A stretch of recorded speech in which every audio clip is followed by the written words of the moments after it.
You ask Tiger to solve. This deals with linear equations with one unknown. The final result is x equals 20/3. Let's solve it step by step.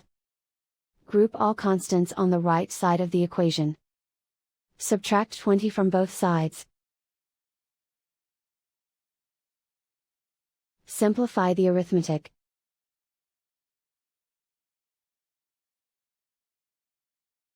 Isolate the x. Divide both sides by -3. Cancel out the negatives. Simplify the fraction. Cancel out the negatives. And so the final result is x equals 20/3.